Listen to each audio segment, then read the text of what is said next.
and Mo, Deuce and Mo, they tell you what they know. Do it for Deuce and Mo, Deuce and Mo. Hey, do it for Deuce and Mo. When it comes to the Kings, it's my favorite show. Do it for Deuce and Mo, Deuce and Mo. Hey, do it for Deuce and Mo. When it comes to the Kings, big hopes and dreams as we cover our kings. Never cover the kingdom, but we loving our kings. And we covered your prayers as we doing our thing. Big Deuce with the par, Lil Mo on the screen. Solo or together, still do it for team. Never switch up for $1 or revenue stream. So we always got each other, balance out the beam. Deuce and Mo, and that's the end of the theme song. Do it for Deuce and Mo. We are live! Do it for Deuce and Mo. When it You know, comes to the Kings, perfect it's my favorite encapsulation show. of tonight's game, Do it for Deuce and I think it just happened just minutes ago. We're just about to go live, and Oh, what yeah. do you smell is just this stench. Disgusting. And I look, and Carlin, shit everywhere. How we doing tonight? What up, Deuce? Hey, Carlin. Hey, Morgan. Small room smells like Woo! dog shit. I'm rooting for Maybe you. we need to smell this, because that's what we smelled tonight at Golden One Center. Gang. We didn't play the game. We don't deserve this. My God. Yay. I thought I had a weird taste in my mouth after leaving Golden One Center tonight. I think it's worse now. And Morgan did the gimmick where like you try to spray to cover it up. I'm like, oh, now it just smells like orange shit. No, like, it's just no. Like, This is an like orange. a piece of poop that just got No. dipped in the orange. Like, No. oh, it still smells like so shit. it's with an orange. It's an orange like citrus Oh, okay. or odor, and it's like the best selling on Amazon. So let's be real. I wasn't trying to put some like Lysol bullshit smell. I wasn't even hating on you. I'm just saying it's just funny. I mean, it's fitting for this night. Yeah, inconsistent smells. Am I right? Ugh. This is the worst loss of my night. Did you Damn like it. do something to your What? head? What do you mean? You just got it. Doesn't it look red? Does anyone else? No. I'm stressed, okay? I don't know. You just no-sold my Turn song. the other and I way. messed it up. Yeah. Well, the song you didn't execute. I wasn't Let gonna me try again. This is the worst loss of my life. No, and that there's a few things. Yeah. A lot of people aren't gonna know the song. One, because you have no like tune. No, This is no. the worst Two, loss of you my do life. that. You use that line for anything that you're like. This is the best pizza of my life. Like you Never said that. You do Never this. said that. You do this, and we've all heard it. This loss. What a loss, huh?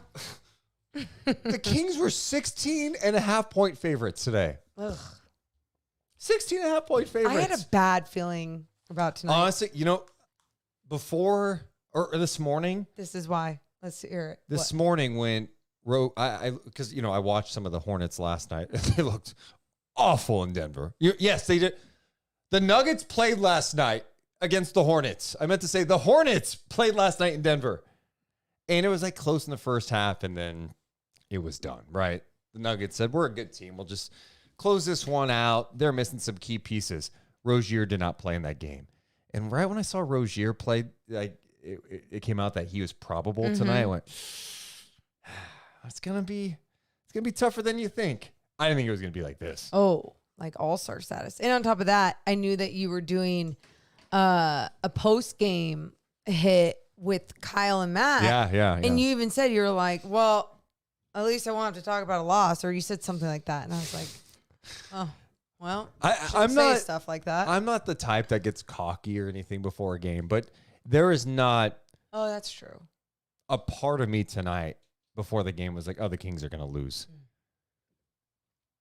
Even all the way up until like the last couple minutes. Let's talk about it. Let's go. Let's do Let's it. go. And we were on a back-to-back. Yeah. Bright Eyes song. Thank you, Angelo. You knew it.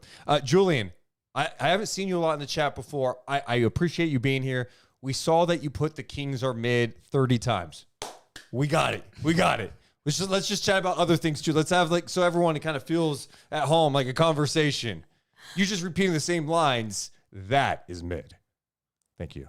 If you have not yet done it, hit the thumbs up and subscribe. We appreciate it. I just like reading the chat. And if I I get just look it. down, it's I like, get Kings it. are mid, Kings are mid, Kings You are made mid. your Okay. you made your I point, got it. and I think he made his point, and everyone. Our piece says the Kings do not lose this game with LaVine.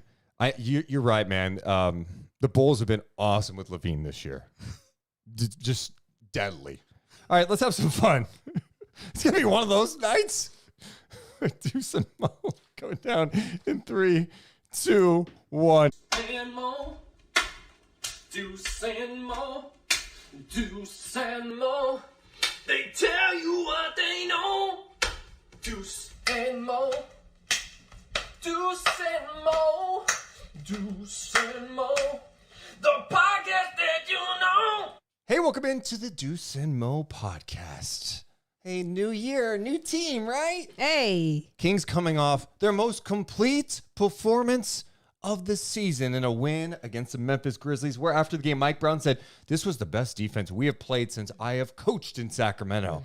So what do? Well, they come back home against the short-handed Charlotte Hornets, who have lost 10 in a row. I thought 11. 11 in a row.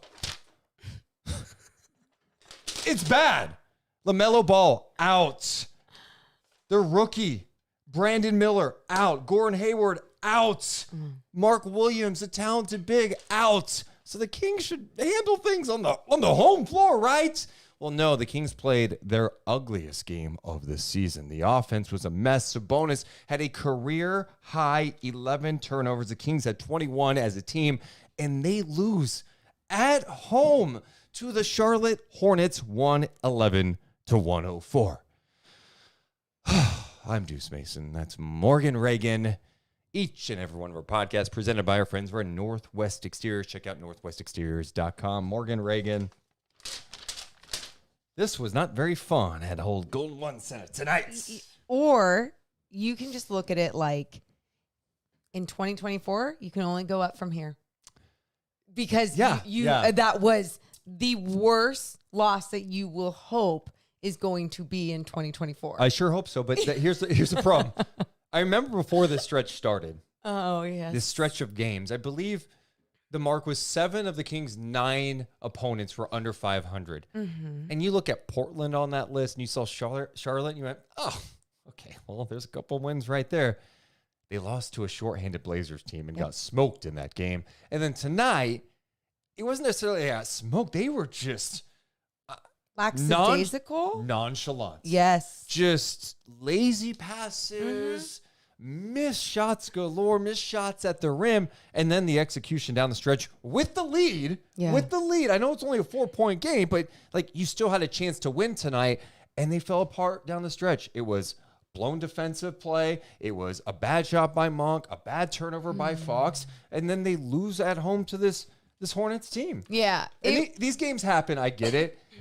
But for Sacramento this year, now they have 2 bad losses against teams that are really bad in Portland and Charlotte. And then their other losses are like just blowups. And that's, again, you can go around the league and you can go to some of the best teams and see that they do this. This is going to happen in the season. I think the only frustrating part about the Sacramento Kings doing this is that thought they already had their worst loss of the season. Thought they already had their bad, inconsistent type games kind of behind them.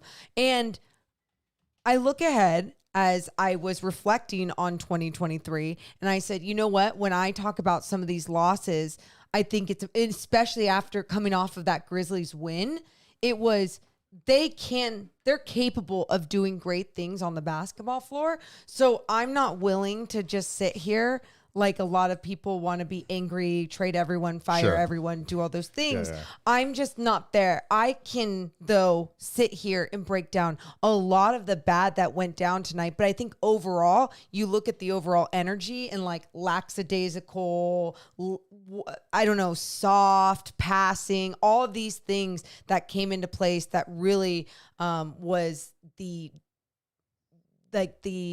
definition of their energy tonight. And that's why it's disappointing. Yeah, because on their home floor, too. And you lost to this team last year on your home floor. Oh, yeah. Yeah. Oh, yeah. and it was bad. It was bad. It was bad. On a Tuesday night. I don't know if it was on a Tuesday night, but Oh, it was shit. bad. I know Okay. we were in Vegas for that game. I remember we were at the G League Showcase. It was a weekday It was in night. December. And it was bad. So the Kings started Chris Duarte for the second consecutive game. So they went with Fox, Duarte, HB, Keegan, and Sabonis. And they actually got off to a pretty good start. You're like, oh, okay. It's 18-8 at the 5:11 mark. Okay. There was some sloppiness in there. And I'm like, it's okay. All right. They should be able to cruise in this game. Clean it up. Well, by the end of the first, Charlotte was up 25-21. They scored 3 points in the final 5:11 of the first quarter. And it really just did not get any better from there. Like, they hung in it. Why? Because Charlotte is not a good team and they're shorthanded. But ultimately, the Kings, I just go, these are the games that, like, good teams don't lose at home. Like, you just can't have these type of games. Even if it was going to be an ugly win, that's what I was expecting there late in this game, was an ugly win. Anthony, who produces over at NBC Sports California, he was texting me because he wanted to know what I wanted to talk about postgame. Yeah. And I said, hopefully an ugly win. Oh, Hopefully really? an ugly win. And my whole point was, you play like this against Orlando, you lose by 25. And that was going to be my thought had they won the game. Yeah, if you play like this against any other team, you're losing big. And it's true. It's just coming off the heels of the Memphis game where you're like, you know what? You can't look at the last couple of games of the road trip, right? You rally back from a really bad start against the Hawks. You're down 31-8. You come back, you win that game, played great defense in the second half. Then you played a really strong game against the Memphis Grizzlies. Grinded, played defense. You're not going to play that game every single night. Get it? So you come back home and it's like, dude, you're home. And I get it's a road. You were on the road trip. This Hornets team has been deflated. And it's their second night of a back-to-back. And everyone has the flu. So many injuries. Terry Rozier talked about at postgame that he was throwing up today.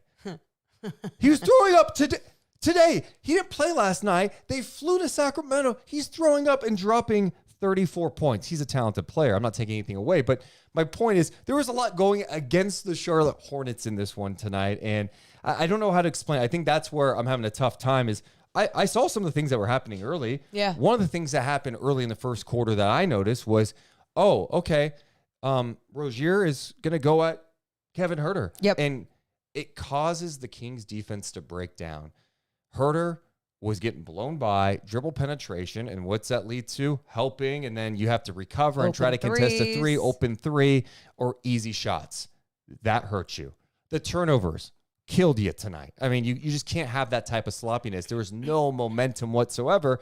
And then even, I know Davion Mitchell didn't play a lot of minutes tonight, but again, these are moments in the game that stick with you is when he was in the game, they went, all right, we're just going to have we're going to set a pick for Bridges, so Davion Mitchell switches on him, and then we'll allow Bridges to create while being defended by Mitchell because he's got the size advantage and the height advantage, can shoot over him, attack, be physical. And that's kind of what happened. Yeah, it was a bad team that was more locked in, which is why the Kings still ultimately had the lead throughout this game, right? Because you go back to exactly what you're just saying, this offense and them having a game plan to attack the weakest links on the defensive end. They were playing desperate, and their desperation was inspiring one another maybe, and it seemed like that they were playing really hard. But then you also mentioned the Kings turnovers, or even if you wanted to call it was the Hornets defense. Not really. It felt a lot like it was the Kings just being sloppy with the basketball. They did it to themselves, and I think that's where I get super frustrated with this, is that they were the ones that were not executing an even like okay game of basketball. The only reason why, again, that they were still in this one is because they were playing a bad team, and then both teams though were just trading buckets. That's what it felt like throughout the rest of this game. Yeah. It was just bucket for bucket, bucket for bucket. And when the Kings still had the lead and De'Aaron Fox started being clutch and crunch time and everything was looking better, sloppiness came. Like you mentioned, a bad shot here, a bad pass here, whatever happened, just not executed. Turnovers. But they were getting second chance opportunities too. They had 22 second chance points. But I think the most disappointing thing is when you have a lead and then it's like, okay, just with a back door. I think Fox fell asleep and like out of a timeout, Bridges had a backdoor layup. And you're like, what is happening here? What are you doing? What was that? I just thought that even Undisciplined. that was okay. I thought that was really confusing even in that moment. So then Rozier knocks down both free throws. It's 104-103 with 1:19 to go. Now you're like, shit. All right, just get a bucket here. Malik Monk takes a 27-foot three, misses it. I try not to be overly critical with it because, look, he makes those shots. Yep. And, he missed this one. It was quick, too. It was quick. PJ Washington. It was PJ Washington with the dunk. The backdoor, easy cut. Keegan tried to come over late. Total defensive breakdown. Bucket. They take the lead. Then Fox turns it over. Martin with the layup. It's a 3-point game. 107-104 Hornets with 42.1 to go. The execution. Like, it's so frustrating. But that can't happen, Morgan. In the execution. I mean, just such sloppy plays. Yep. Not just because of a turnover leading to a fast break layup. Not just because of miscommunication on that back door, but just even that foul up there by that half court line. It was shocking that De'Aaron had that. It was like his body gave out on him or something, and he was just super tired. And everyone felt tired physically and mentally and with their energy. But then you just went over everything. Kings never scored again. And that's the other tough part about this one. Yeah, they did not score in the final minute 34 of the game. The Hornets closed, I believe, on a 10-0 run. The other thing that was frustrating, so it's 107-104. Then the Kings have the ball. Fox misses a jumper. Then Harrison Barnes fouls Bridges. I'm like, what? You can't foul. Was now that in he's the going back? to the That free was in the throw. back court. Yeah, like, yeah. What do you do? Like, I don't still think a game. he did. And another guy that didn't mean to. He didn't mean to. You could tell, like, he was just like trying to go after it. It was the same thing that like De'Aaron did. It was like their bodies just like. You gotta be smarter in that situation. So you agree. foul him. He goes, takes 2 free throws. It's ball game, and so you lose 111-104. Yeah, frustrating. And now you play back to back where you take on an Orlando team that plays defense. They're long. They're athletic. They do a lot of things that you don't do well against. And they just lost to Golden State tonight. So they're going to be nice and grumpy too. So that's where it gets really frustrating. A couple other things from this game.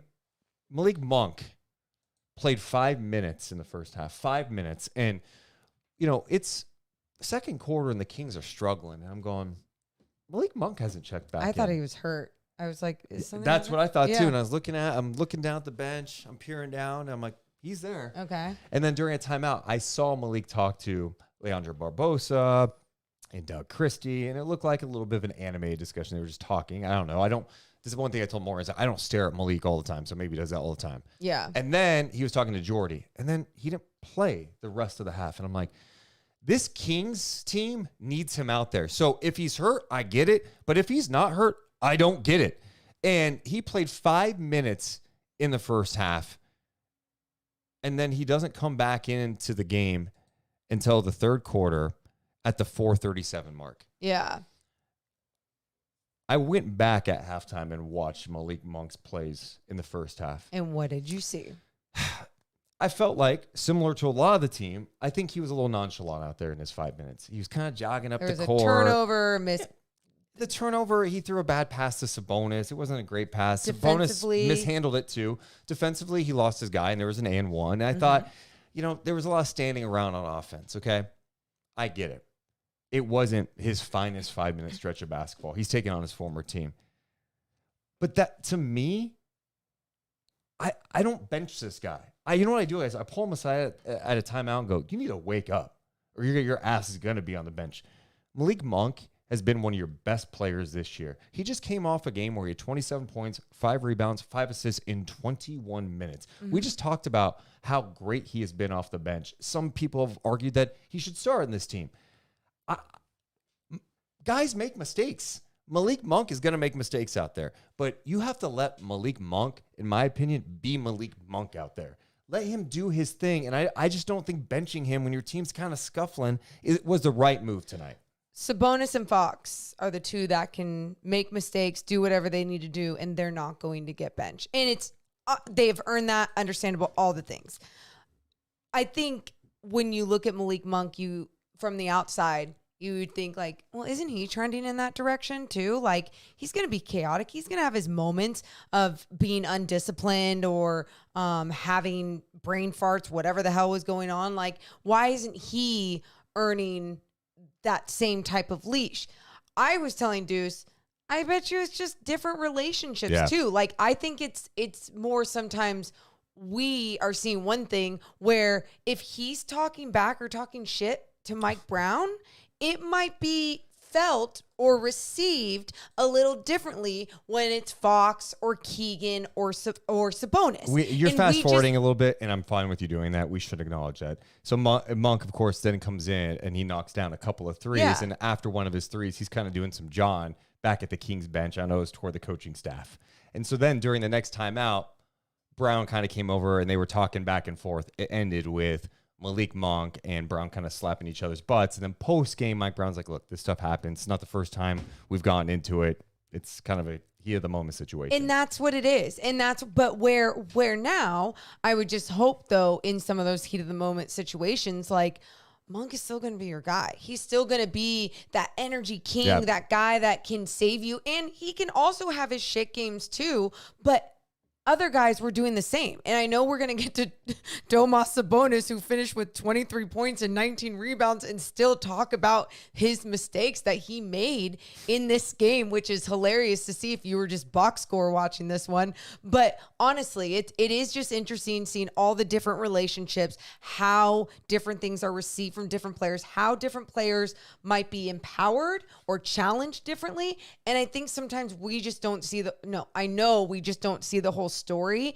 But yeah, it seemed like there was some it's hard for me to say like mismanagement, because I love Coach Brown and I love everything he does. Yeah. But there's some moments where I'm like, that's what it feels like from my angle, my perspective. Yeah, like, hey, I know Malik's frustrating, and I can see why as a coach you'd be, come on, man, like, yeah, but he's got to be out there. He's one of your best players. And what I know is there have been many nights where maybe the Kings get off to kind of a slow start, and then he provides that juice that gets him going. Hell, when he came in the third quarter, he's all fired up and hitting threes and he's looking over like, see, I should have been in there type thing. Yeah.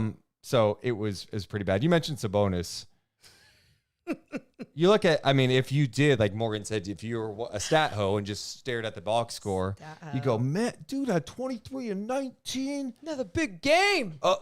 11 turnovers. So we're not counting that as a triple-double, but that was a career high 11 turnovers for Domantas Sabonis tonight, Morgan. And it was a rough one. I mean, I was joking with you, and I called on the way to defensively, just grabbing that defensive rebound it does not get enough credit sometimes for him. And grabbing 19 boards is amazing. But also, when he has 11 turnovers and 4 assists, you really think about that as him as like a primary playmaker.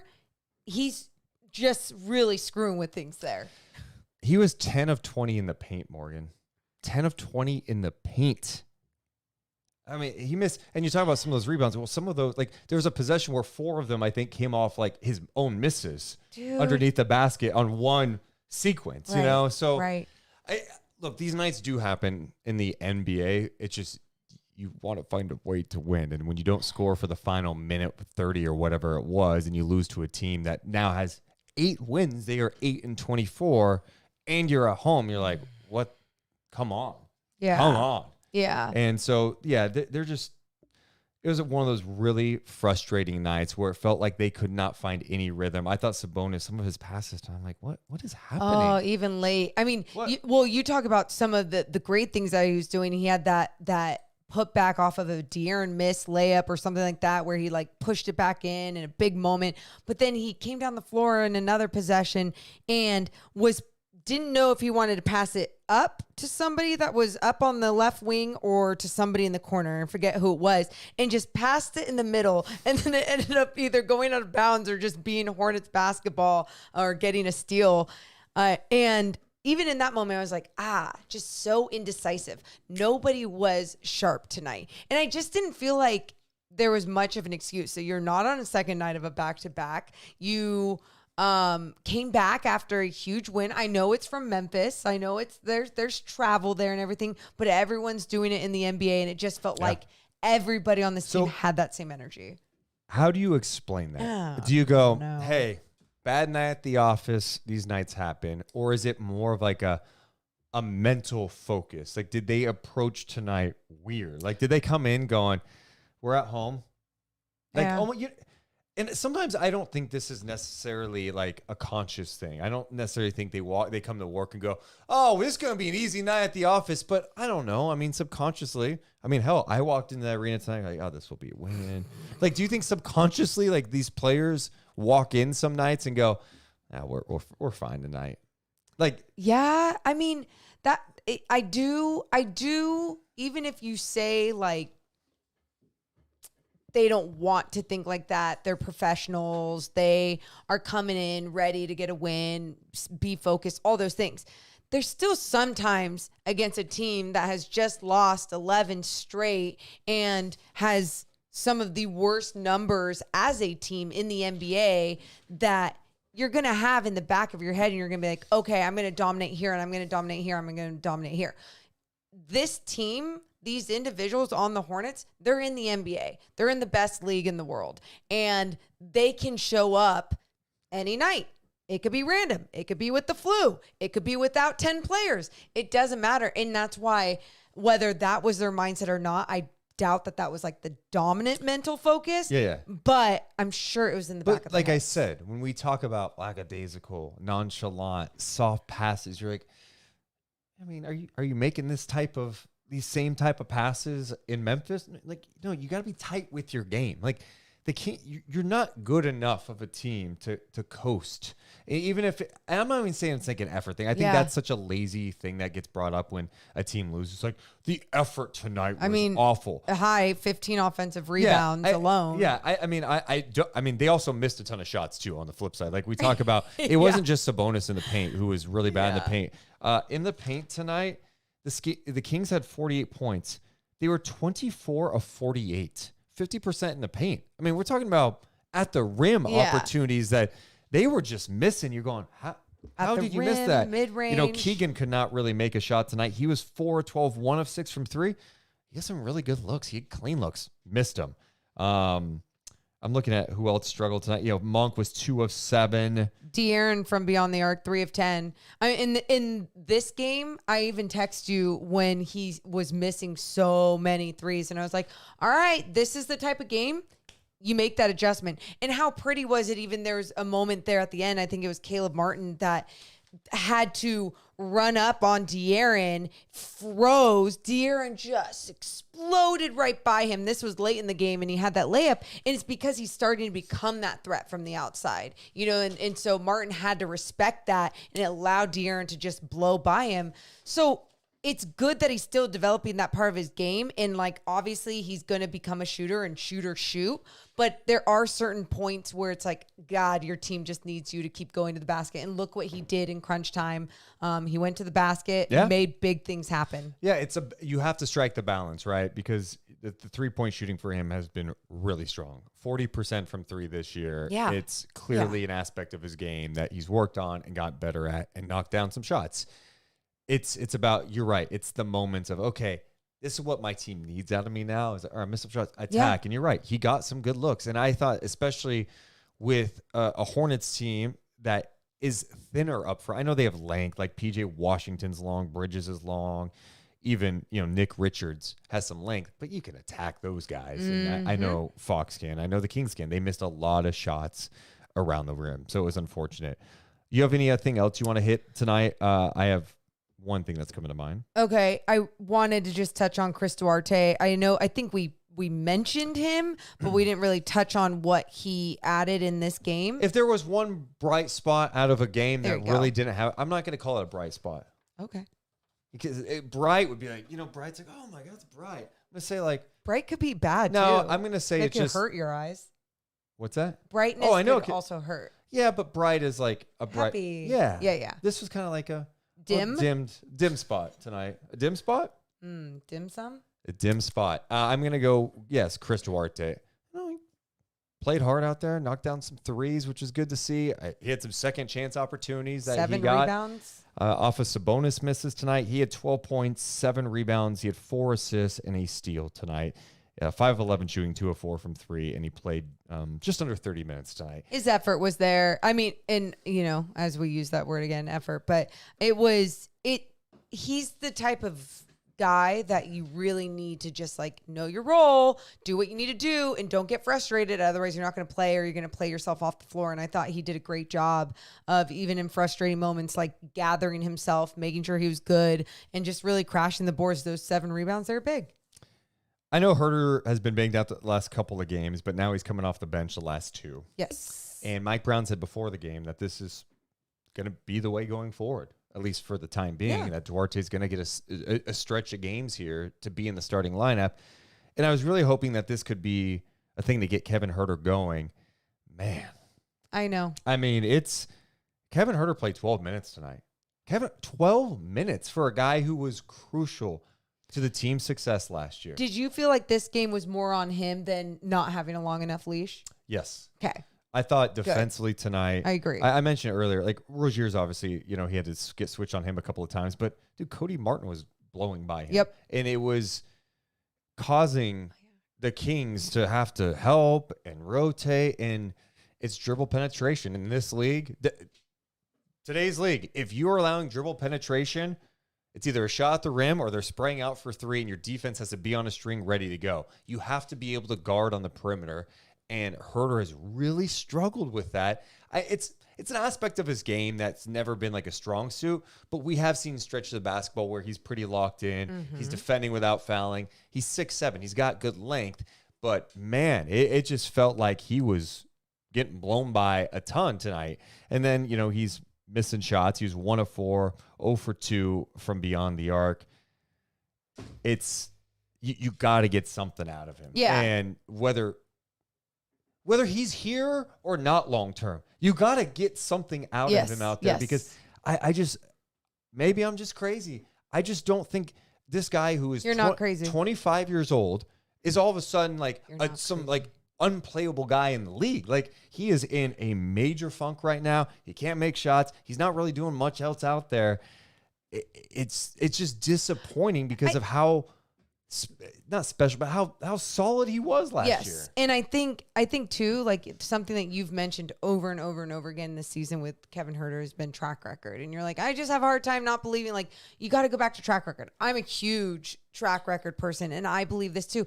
But like, I also look back when I wasn't watching every single Hawks game, and I go, was there a track record of this inconsistency, right? He's always been kind of this guy that's get red hot, and then the dips, it's a big dip. If that's going to be your game, you've got to find a way to get out of your dips quicker. Yeah. Like, you can have dips. Like, you're human. That's fine. Like, star players like De'Aaron Fox aren't going to have huge dips. You even hope as Keegan Murray keeps growing, he doesn't have huge dips. But Kevin Huerter at 25, like, if that's part of your game, make your dips 3 games. It can't be these huge chunks where you're playing yourself off the floor, And I hope, like you already said, I hope he figures it out, whether it's here or not. And we say that because with trade deadline coming around, you know how valuable shooting is around the league, and you know that the Kings are most likely going to be a little bit more aggressive going into this trade deadline. So I just want the best. I'm glad you brought this up, because I'm debuting a segment called "Am I looking too much into this?" I love when you debut a segment. You talk like this. Am I looking too much into this, or what? Oh, now we're adding or what? Or what? Okay, so am I looking? Or how about I'll do the or what? So do it. Am I looking too much into this? Or what? What? That's the bit. You guys can tell me in the chat. Okay. Well, you guys probably like, yeah, no, you're not at all. Because you guys are thirsty rumor whores. Okay. So, I don't know. It was like half hour before the game. Deuce Mason's looking around. He's just seeing who's around. I'm an observant individual. Uh-huh. And I noticed Mitch Kupchak was in the section below me. Yeah. Who is the the general manager So of the right Charlotte next to Hornets. all of the media. Yeah, very close to all the media. He was sitting like halfway up the section in plain view. And I see the one and only Monty McNair come up the aisle and sit next to Mr. Mitch Kupchak. I think you're looking too Am I much looking too much into it. Or what? Because like Or what? technology I know. these days. Can I be honest? What? I don't. What do you think? It just sat down and it was just like, so what's new? Are you enjoying? No, but like, how's everything going, man? that is what relationships. Or do you think Mitch is like, you want to come talk to me? Come sit by me. And mine's like, I know. Okay, old man, you won championships before. Let me.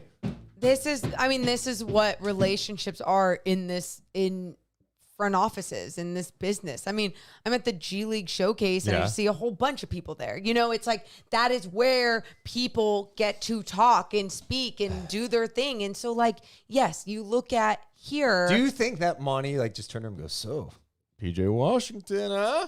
No, is that how you build relationships in your life? I'm sure he already has a relationship. He didn't just go sit next to him. Heard you need. I don't know. I've never made a trade. When I make trades in my Obviously, fantasy oh my league, God. it's usually responding to someone who submits me a bad trade. You I'm like, would be no. an awful front office person. Are you kidding Maybe me? a good scout, but I would be awful front an office. awesome. So, PJ Washington, am I right? I know. Hey, PJ? No? Okay. I would sit next to. Here's how. You're Mitch Kupchak. Okay. Be an old GM that's been around for a long time. Yeah, there you go. Hey, just sit there. That's so mean. I'm not going to be mean. Mitch, how you doing, man? I'm sorry. Why are you smoking? I don't think you'd smoke inside here, but it's all right. You're fine. You're fine, I guess. My good friend Red used to smoke these. Do you want? Why don't you have a vape pen or? Look, man. How's everything going? You hanging in there? Live. Are you? Anyway, so, I mean, how are you feeling about things? We're looking around, seeing. What you want for that Keegan kid? Not available, Mitch. No deal. We're done. Excuse me? Get out of my. Put your cigarette out now. I guess it didn't go that well. Maybe that's how it went. I don't know Was he why smoking that a was cigarette or was he smoking weed? He was smoking a cigarette, but then I was like gonna do a cigar, but then I'm like, you switched it up. I switched it. I'm so sorry. My whole point though Yeah. is, do you am I looking too much into that? You think it was just two guys catching? You don't think that there was any think conversation about? Do you think there was a conversation about PJ Washington, Terry Rozier, a guy who can go get a bucket, and Keegan Murray? I'm sure there was a conversation about every single. Yes, I guarantee you they talked something. Deuce, but that is this business. Although it would be, Like, it is there a- interesting that you would do it in the middle of a section. Why wouldn't you be like, hey, can you just meet me in somewhere else? I think sometimes it's like when you, and I don't know what their relationship is, but like it again, when you're just trying to build relationships, you're not asking someone you don't know, hey, can you meet me in the hallway and behind the scenes? I don't understand why we're working on this assumption that they don't know each other. No. My point, like, I don't know where they are relationship wise is my point. Like, of course they know each other, but like, where are they relationship wise? And my point is, with even people in this business that I've like built relationships with, if I don't know them well, I'm not asking them to meet me somewhere. I'm going to them, and I'm going to them, and I'm having a normal human conversation. So maybe, and I'm not just throwing out names to trade. You're just saying maybe you said what's up because they could be working on something in the future. I huh? think he says what's up to everybody in every front office and every city he goes to. Yes, Deuce. Yes. I appreciate You're everyone looking too much into it. hanging out with us. Make sure to hit the thumbs up and subscribe. Drunk on LaCroix said, we're 30 minutes in and they're already doing improv. Yes. It's one of those nights. Patrick says 21 turnovers and missing half your free throws equals loss to any team. Tired of blaming the coach or coach taking the blame. Players need to be more accountable. Yeah. I mean, you have to just go out there and execute. You can't be throwing away the ball like that. It was pretty bad tonight. Yeah. Yep. Donald in the chat says, good news is the Kings usually respond when they lose to the worst teams. Yeah. And tomorrow is not going to be an easy game against the Orlando Magic at all. No. And again, we're talking about a Magic team that's coming off a loss against the Warriors tonight. I saw this one play. Franz Wagner was going after the ball. Did you see that? No, I just think of Wagner and I'm like, man, I was so wrong about him. So I think a lot of people were. I was like, when I watched him at Michigan, I was like, he looks fine. Like, he's just good at everything. And I use that as like a negative. He's just, what's his ceiling? So, the guy's a stud. I want you to see this. And it said this play on Steph wasn't reviewed as a flagrant. So look at Franz. Okay. Just comes across Steph. Did you see that? Yeah, whatever. That's what I thought the same thing. I'm like, why are people calling for a flagrant? Because he got hit in the face. I mean, it's Steph getting hit in the face. I mean, it was just him going after the basketball, and it was two different sized people. Either way, my point is, with this whole situation with the Orlando Magic, they're not going to come in happy. There was probably a little bit of chippiness going in last night. Then you lose the game and you're playing good basketball as of late. So you want to come into Golden One Center and you don't want to beam lit. I get it. Kings need to respond. Morgan, before we get to the game, there's a lot of people in the chat asking about Sasha Vezenkov. I was going to ask about him. He did not play again tonight. The Kings, the guys who did not play, well, Toscano Anderson got in there for like a defensive assignment at the end of a quarter, which was funny because they went all defense and then Rozier hits a three. And I'm like, okay, it's one of those nights, huh? You put your defensive lineup in and Rozier like 3 bounces in a triple. Yes. Kessler Edwards did not play. Keon Ellis did not play again after being in the rotation. JaVale McGee did not play. And then Sasha did not play. But I think there's a lot of fans out there going, what's going on with this Sasha thing, right? Because you really went hard to go get this guy, right? Like you're recruiting him. You sent front office members. Mike Brown went over. And now he's really been in a spot pretty much out of the rotation. We've seen little glimpses, but he's not really playing right now. What do you make of that? You know, it's funny. I was going to ask you because I don't know what to make of it, because I can give you my opinion on what I think and what I want to happen. That's what I'm pretty much asking for. Okay. Well, in my opinion, I have no idea what's going on in the whys that he's not playing. But in my opinion, I think he has value to his game, even if he doesn't understand, or even if he doesn't have the pace down yet of the NBA. I think there's still so much to his game with him being such a smart player, such a long defender. We've seen him become more and more vertical when guys are coming at him at the rim. And you have this sharp shooter, you know, at times. Like, we've seen it inconsistent too. So I'm not going to act like he's draining every single freaking three that he's taking either. But he can move without the basketball. On a night like this, Sabonis was probably not going to find him and he was going to turn it over anyway. So that's just a mean little thing right there. But my point is, with someone like Sasha Vezenkov, I'm curious as to why he didn't get a look or a moment in a game like this. I mean, they were up too. So, you know, maybe it was like Mike Brown feeling like we got a good flow going with other guys. He didn't feel like that. They didn't have any flow tonight. There's no way he thought that. An okay flow. There is no flow. Well, then why didn't he go to him? I don't know. I mean, I feel the same as you. Like confused. There's some people who are like, start Sasha. I'm not going there, but I thought he was going to start. He's good enough to play minutes on this team. Yeah. You know, I love what Trey Lyles brings. I love what Alex Len's been bringing, but there's been a lot of questions, right? Especially off the Kings bench. There really hasn't been any consistency. It's not like the Kings have a lineup that closes games every single night. You know, I don't think they have figured out yet a rotation in terms of who's coming off the bench all the time. I mean, we've seen Keon Ellis was in the rotation for a minute. He went to Davion. Now Davion's been in the last couple of games. Kevin Huerter is now coming off the bench. Chris Duarte starting after not playing, right? So I don't know. I think this team obviously has flaws that we have talked about ad nauseum on this podcast, but I think Sasha can help you in so many ways out there because of how smart of a player he is. He moves without the ball. There are mistakes, like, all right, learning when to cut at the right time and not cutting when Sabonis, you know, has the ball in the post. Well, I saw Keegan do that tonight. Like, these mistakes are going to happen. Yeah.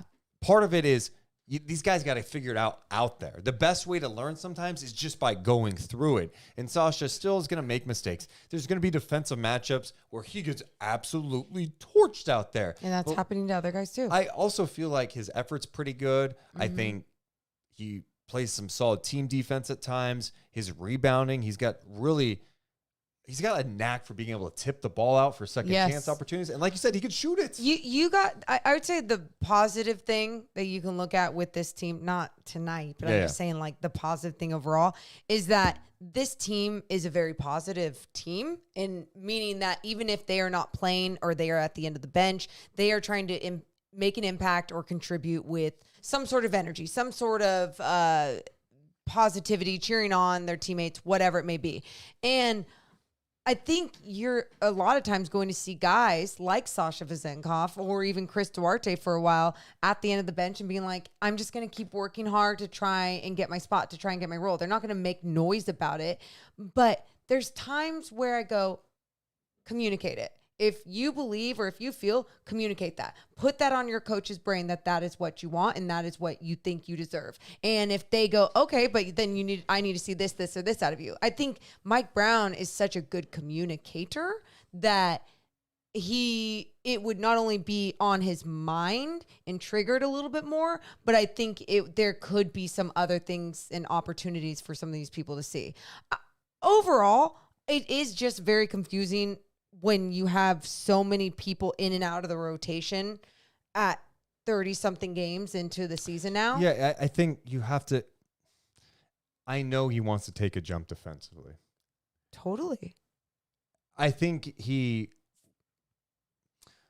ceiling for this group defensively is not super high.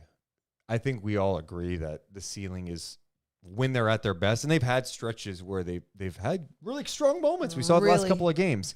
But like if you're like, hey, if this team's completely locked in, maybe they could be around 15th. Look, it's not great, you know? And then even then, it's still a jump. It's definitely a jump, and you would take it, right? But that's ceiling, okay?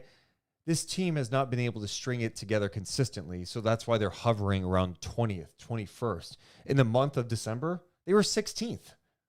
Not bad. They were 9-5.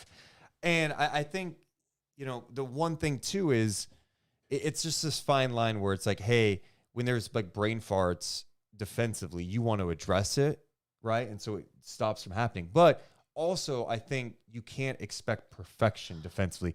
There are going to be moments in a game where, you know what? Players just fuck up. Like it just happens, you know? And you just have to go, hey, lock in. Yeah. You know what I mean? And he only allows certain players to have those fuck ups. Yeah. But and I think it's part of like, he wants to have this culture of like, we got to lock in and have each other. And I love that aspect of it. But at the same time, it's like, let's acknowledge that and keep playing. Matt Barnes has talked about before, like, you know, with some of these players and like what it can do to you mentally. And I think we all kind of know that. But if you've even played on high level AAU or select teams or whatever sport it is that you played, and you played at a high level, like you have felt being pushed to the bench or someone playing more than you, and you believe that you deserve more, and then you get those opportunities and your leash is still shorter. Like you have felt that, what that can do to your confidence and you mentally. I get that because I remember pushing back to Matt Barnes and saying, you know, well, like, figure it out. Understand your personnel of your coach and figure it out. Like I had tried doing that throughout some basketball moments in my life, but it didn't mean I executed it. You know, it's like, I know that was the mindset I needed to have, was like, okay, challenge accepted, like do what you can. And it felt like I still was doing what I can and I wasn't good enough. And when that happens, it can really screw with you mentally. It can, I think, screw with everyone and how everyone else performs too, especially when a lot of people, the majority of people on the team are being treated like if it's not perfect, then it's not good enough. Boost in the chest says we are not going to be a defensive team. Let's just go all out on offense and get LaVine. Well, and Boost, here's the one thing. It's like tonight we're talking about this game. I don't necessarily think tonight was about the defense. The defense wasn't great in the second half. They allowed 66 points to the Hornets. But tonight, to me, was like the offense was just It was just sloppy, like just a sloppy game. Against a bad defensive team too. Like the Hornets are near the bottom in almost every defensive category. And even defensively, it was the mistakes that the Kings were making. The Hornets were just, it felt like they were making everything. They were shooting 51% from the field, right? It just felt like that they were finding a way to capitalize on these mistakes. And sometimes teams are going to have that night, but it's like the Kings just kept trading back and forth with them and never actually took the next leap, especially there in the third quarter or in the fourth quarter. And it feels like whenever the Kings, don't they have like a really good track record of when they're up going into the half or something? I don't know. They do, but I forget what it is. Yeah, I have no idea. Numbers. I'm more of a just look at the full game thing, you know? I don't pay attention. Who's up at half? How are you playing? I mean, but their record of when they're up at the half is I have no really idea. good. That's what I'm saying. I know you don't, and I'm telling you it's really good. Prove it. That's what Dang I thought. it. Can someone That's get me what that I record? thought. Hey, Morgan, Yeah. who's your rock and soul player of the game? Terry. Scary Terry. Duh. Obviously. It is. Yeah, good. The rock and soul player of the game. Shout out to all the fans tonight. I had a few people say, I went to rock and soul before the game Yes. tonight. Rock and soul player of the game tonight is Scary Terry Rozier. This guy was puking everywhere before the game. He missed the game last night in Denver. He comes out and drops 34 points. The guy is a bucket. He was 13 of 24 shooting. He had 6 dimes, 2 blocks, and a steal. That guy is fun to watch. He was super fun to watch tonight. It was just such a solid performance by him that there was like, okay, there's nothing you can do on that shot. You're doing your best. You can He's do, a but bucket, man. he is. He is. Of course, Rock and Soul is just blocks away from Golden One Center at 10th and S. Breakfast, lunch, dinner. The best part, you get breakfast all day, and there's specials. There's new specials. Whoa, what? So they're open later on Friday and Saturday nights, you guys. And now after Kings games, that's right, after Kings games on Friday and Saturday night, home Kings games, Okay. you can get 50% off your entire bill. Friday and Saturday nights, okay? Did you show your ticket or what? So you just have to say you heard us from Deuce and Mo podcast. Holy shit. Friday and Saturday nights, okay? That's a sweet deal. Yeah, it's a sweet deal. And they still have all their other deals too. So between 4:30 and 6:30 before game, you can get 25% off your bill. If you're going to a Kings game, you got to show your ticket then. And then also during Kings games, you can get 50% off your appetizers and drinks. So there's just deals all the time because you guys know us. So you're welcome. Yeah, check out Rock and Soul Diner. They're the best. They support us. You should support them too. Who, this is going to be tough. What's the moment of the game? Oh, no. No. We have to do the Sharif Jewelers moment of the game. We pick a moment from every game that we cannot forget. So we'll write it down. 1-2. It was 111-104 Hornets in Sacramento. How about, since it's the Sharif Jewelers moment of the game, it could be the moment that you told me that this woman came up to you and said that her and her husband watch our show all the time and that her husband was going to be jealous that she took a photo with you. And I just want to shout out to all the partners out there that watch us together. I just think that's the coolest thing. And so many people come up to us and tell us that at games. Shout out Lauren. Lauren, do you want to give Lauren a little Sharif Jewelers No, moment? Okay. I'm sorry. That's how much I don't want to give any moment. I'm sorry. Nice to meet you. And thank you to you and your husband for being loyal watchers and listeners to the podcast. You're not the moment of the night when the Kings lose to the Hornets. That's way too kind.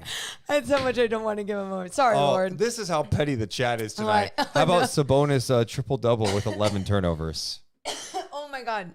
You petty assholes. We're doing it. Do it. 11 turnovers. Oh, my God. I totally forgot. Yeah. It's a bameless night as I lay here sleepless. It's a bameless night and I'm waiting for you. It's a freaking light that shines so bright in the freaking sky. And I lay here sleepless. My lyrics always change. Not bad, though. That was like an angry one. That sounded really Yeah. depressing. Like that wasn't like the soft like.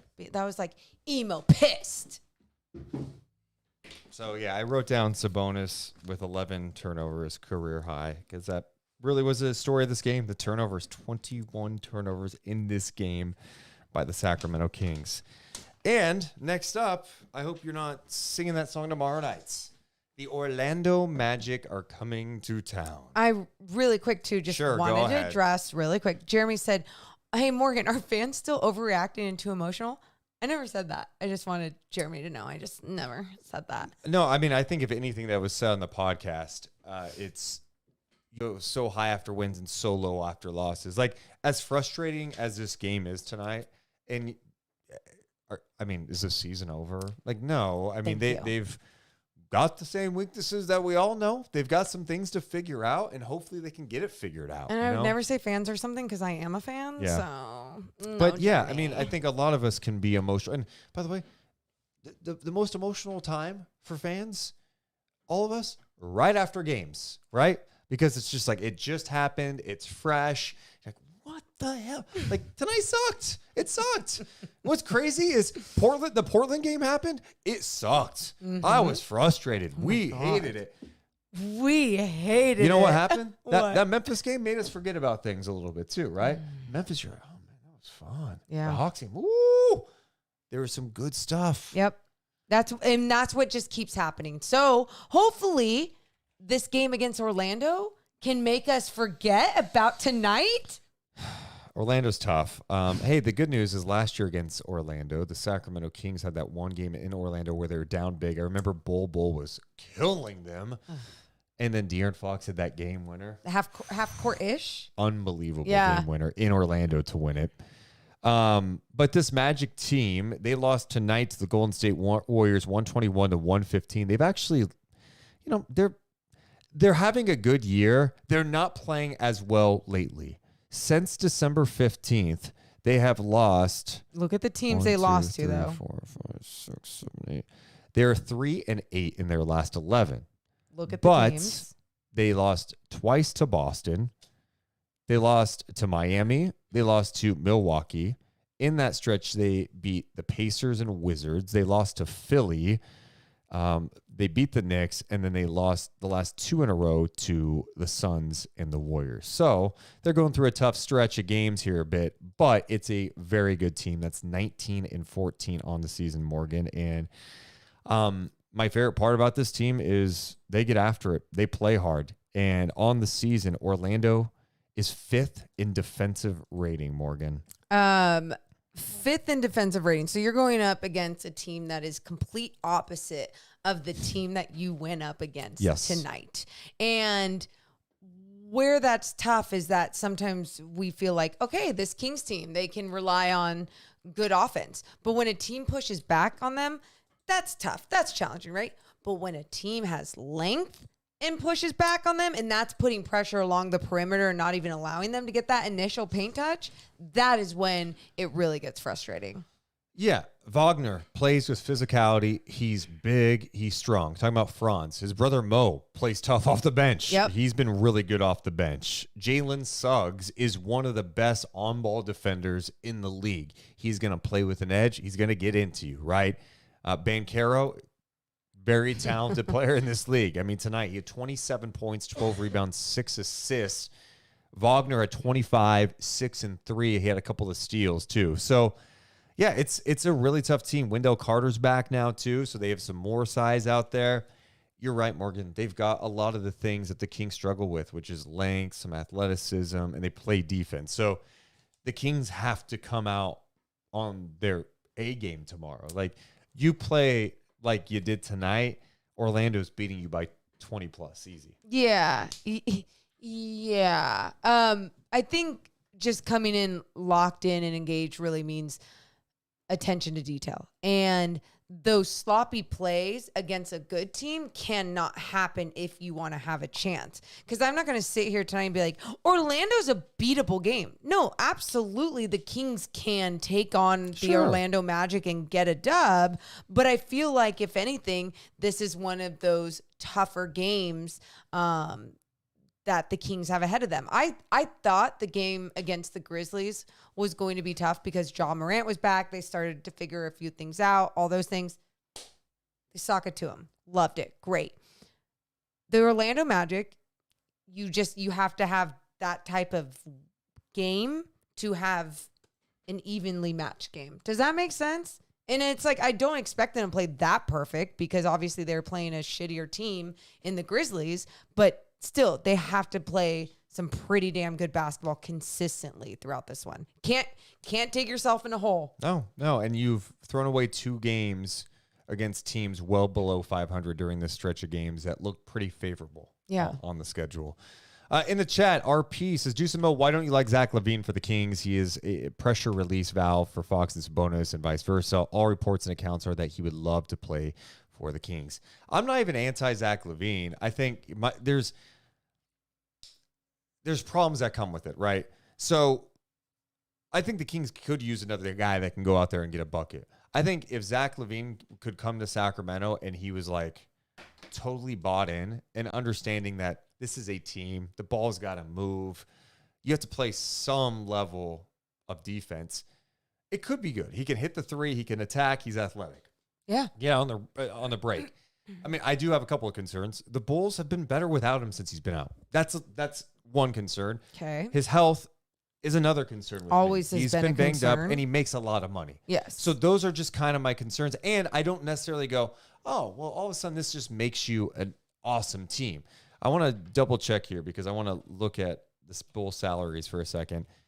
But it's kind of a similar thing how I feel about, okay, LaVine makes $40 million this year, 43 after that, 45, and then 48.9. That's a lot of money. You make that move. Is it, first of all, how are you matching salaries to make that move? Like, that's kind of the challenge, right? So that's like Barnes, Huerter, and what else are you giving up, right?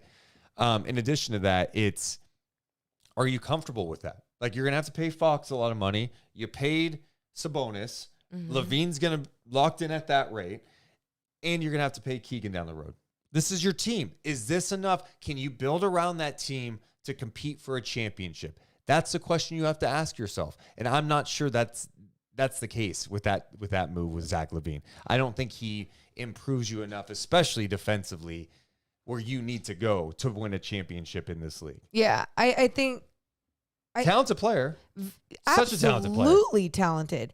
And sometimes with a talented player like this, it's like I could be so wrong. But I think the main thing that I look at is that contract and where that contract is, especially, I mean, you didn't even mention Monk, like, re-signing Monk and giving Monk money. You're right. You know what You're I right. mean? I mean, like, Monk, I think, is a pretty important piece going Yes. forward, too. So that you start going, okay, and you go, well, it's not my money. Who cares? Pay all those guys. Oh, I'm with you. But are you willing to go into luxury tax with all these tiers that happen now for a team? Like, what's the ceiling of the group? Okay, I could be wrong. Maybe it's magical and the offense just disgusting. But, also you add LaVine. What's that mean for Malik Monk? Is Monk more like, you know what? Once free agency's here, there's not a lot for me in this situation. Yeah. Let LaVine guy need shots. Keegan's going to need shots. Fox. So those are all question marks that come up in my mind when I think about something like that. Another guy that has been brought up and, the Kings, I think, were interested in him in the offseason is Kyle Kuzma. And Kuzma elected to re-sign with Washington. His deal, that's the one area I like it. It goes down. It's like 25, 23. It goes down over the next couple of years. What I question about Kuzma is similar to LaVine. Yep. It's just the buy-in. Yep. Because you have to have a different level of buy-in. If Kuzma comes to Sacramento, is he comfortable with the fact that he may not be the third option, right? He's not going to be the 2, right?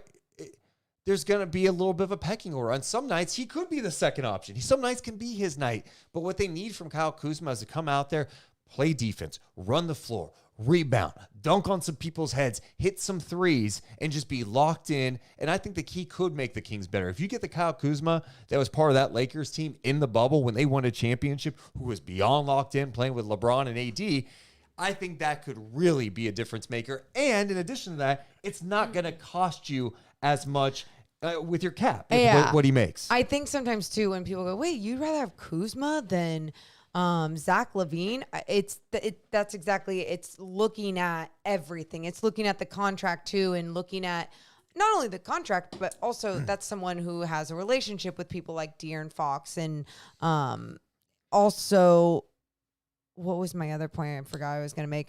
Either way, my whole point is like, oh, that's what I was going to say. You talk about how you need to trade guys and it has to match up. It has to match up. Matching up LaVine's $48 million contract compared to a 25 going down, whatever type of contract. There's just more options there as well. I've also over the years been a fan of Jeremy Grant. He's now in Portland. On the surface, I didn't love the deal he signed there. It's like, oh my God, that's a lot of money. He's older, 29 years old, right? Well, what's that deal feel like in a few years? The cap is going to go up too. That's the other thing when we start talking about all these bigger deals is the cap is going to go up in the next couple of years with the TV deals. So some of these deals aren't going to look as like crazy bad. But yeah, I mean, I know some people in chat, Kuzma doesn't play defense. Look, I've seen Kuzma play better defense. He's also in a situation in Washington right now where like it's just losing everywhere. And he's a part of that too. So you can't just brush that aside. He chose to go there. And maybe that's almost the best thing is, guess what? You went from being in LA, winning the championship, you go to Washington, you re-sign there, and you're not having as much fun playing basketball. Like you're getting some numbers, but you're losing all the time. That's not fun for anybody. You can come to a situation, be kind of a really good piece for a team. And there could even be more under the radar type names that we are not thinking about in this moment in time. Yeah. That we were even talking about the other day with the Chicago Bulls. Patrick Williams, take a flyer. But that's probably gonna be costly. And again, it's looking at how can you better all these different roles as well. It's not just adding like that third guy, because I almost feel like you're developing that third guy in Keegan Murray in the way that he's becoming such an efficient two-way guy. Well, at times, but he's still, but he still has time to grow. He's in year 2. He's going to be fine. The guy's a stud. He's a stud. And so mentioning Alex Caruso, I like Caruso too. Yeah, the Bulls, I actually really intrigued. Like Patrick Williams is intriguing to me. Alex Caruso is intriguing to me. Even DeMar DeRozan. I like DeMar DeRozan a lot. I mean, I still really like DeMar DeRozan. Final year of his contract? Final year of his deal. Yeah. So who knows? There's a lot. Even knows? There's a lot that's coming up here, and it's gonna be interesting to follow. I feel like I'm repeating myself here a little bit. I guess it's what happens when you do podcasts after games every game, but I'd much rather be in a spot where you're 19-13 trying to figure this out than 13-19. Yeah. Where you dug yourself a fat hole. I think one area of concern for sure is we just talk about like some of the guys that people go, oh, they should trade this guy. Like they're just not playing well enough either, which you have to think that kind of hurts their value in some of these deals. So that's the challenge. There's a lot of different challenges. There's always challenges. There's so many different angles and things that factor in. Is it good that they play tomorrow? Do you like that? If I was one of these guys, I'd be, hell yeah, I could get this shitty taste out of my mouth. De'Aaron said after the game that once he leaves the building, he moves on. Good. That's not easy to do. By the way, like, God, I wish I could do that with anything. There's times like where I'll leave a game and like I wasn't crisp in my post game, or I didn't, have something that I didn't like. And I will think about it until the next morning, until I can rewatch and then go, oh, wait, okay, I didn't do that bad, but I did do this, or blah, blah, blah. So like being able to mentally cut it off and be like, hey, I'm going to go back to work when I go back to work and get better at it then. Because you're going back the next day. Like that's what you're supposed to do. That's mentally strong. I need his therapist. Or mental strength coach. Can't wait to see how they respond tomorrow. They had games last year where you're like, when you had that game against Portland, like they had last week, was that last week? Seems like I don't know. A year ago. Yeah, it was a year ago. You feel like you're never going to win again in those moments. You go, how are you going to beat anybody when you play like this? Well, they won their next game. And you don't feel like that. I don't feel like that after tonight. No, it just That was just that was a different kind of loss. It Right. really, I think it was more just like, I'm disappointed. I'm not as angry as some people. It was just like, oh, that's confusing. That's disappointing. That's how I feel. around the NBA tonight. One thing I want to acknowledge, dude, the one team that the Kings have beaten twice this year, Oklahoma City. Are they getting some big wins? They beat Boston. They beat Boston tonight. Damn. Boston did try to make like a late push to get back in the game, but they closed and they beat Boston 127 to 123. SGA had 36 points, 7 assists, 6 rebounds. Chet, 14 points, 7 assists, 4 blocks. Jalen Williams had 16. I mean, that team has like everything you could possibly want going forward, from like length, athleticism. They share the ball. Youth. They have shooting. They have all these the shooting. You could Cason Wallace won't miss a 3. Isaiah Joe, you mentioned the youth, and they've got draft picks to improve it. Mm-hmm. I'm like, the Kings beat this team twice. That's crazy to think about. Yeah. Once without Fox. No, I mean, yeah, that is really wild to think. And the Kings, both those games, played good basketball. Yeah. You know, it's they stepped up to the challenge. They prepared, and like even Domas, like every team is gonna have a kryptonite team, and I love seeing Domas like go at someone like Chet, like, hey, I'm going to go through your little skinny body. Like, that is what I'm going to do. And then there's other times that Domas, that we've seen him go up against other bigs, and it's like, that guy's hard for him. And it makes sense. And then people, you know, and then you're going to see like some people with the OKC fan base be like, Chet needs to get bigger. He needs a protein shake. Like, Chet's what a is he stud. doing? And it's like, that's it. That's it. Just because he has a kryptonite against one team doesn't mean that that's going to be his flaw throughout his entire career. He'll figure it out. But I don't want him to figure it out against Sabonis. Morgan Reagan, we got another game tomorrow. Kings and Magic. Give me some final thoughts.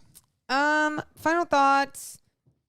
Hopefully this is the shittiest shittiest loss of 2024. I hope so. Yeah. I don't think you can get much lower That's than what I'm losing to saying. the Hornets at home. Yeah. So like, yay, the worst. The best is yet to come. Yay. All right. You know, one of the New Year's resolutions that we had for this team was no more blowouts in 2024. That wasn't a blowout. It felt like one. No.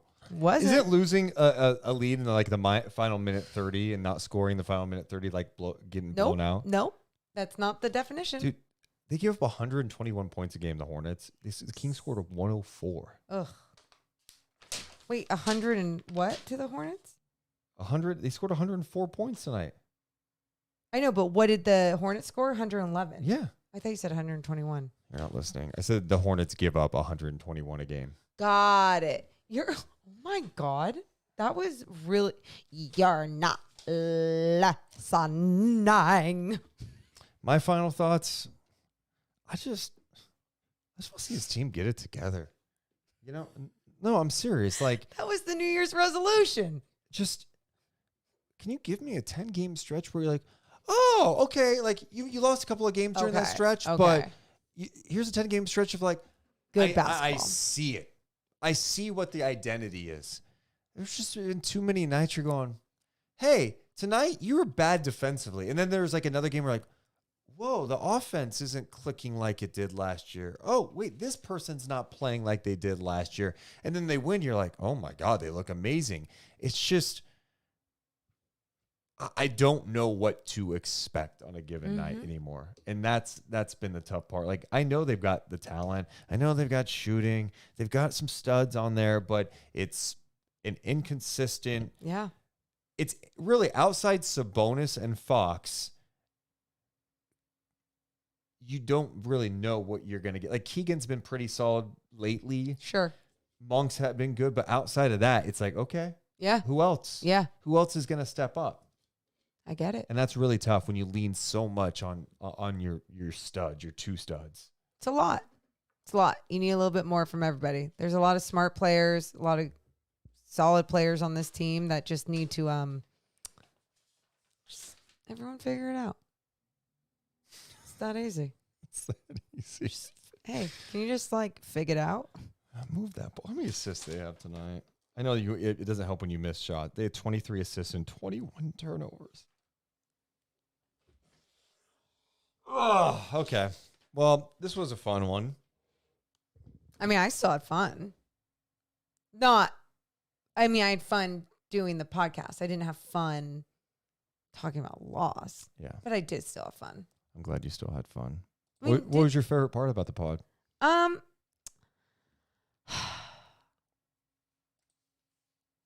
You know what? Sometimes after losses, it's just really not. It's like you reflecting or venting or however you want to define it. It just makes you go, okay, I'm ready for the next game. Like that. Like, I'm finding my deer and fox mentality. Like, as soon as I leave this podcast. Meanwhile, good. I'm the opposite. I walked into tonight thinking the Kings were going to win. I was like, they're going to win by 20. And now I walk into tomorrow night, and you know what I think? What? They're going to lose by 17. Someone just said, more suffering tomorrow. I just hit the table in that play. That was funny. Oh, man. That's a sign. That's a sign. We love you guys so much. We appreciate you guys hanging out. On the way out, hit the thumbs up and subscribe. And know we're live after every single Kings game. We love you guys, but we gots to go. You all have a wonderful rest of your evening. See ya. Deuce and Mo, Deuce and Mo, Deuce and Mo. They tell you what they know. Deuce and Mo, Deuce and Mo, Deuce and Mo.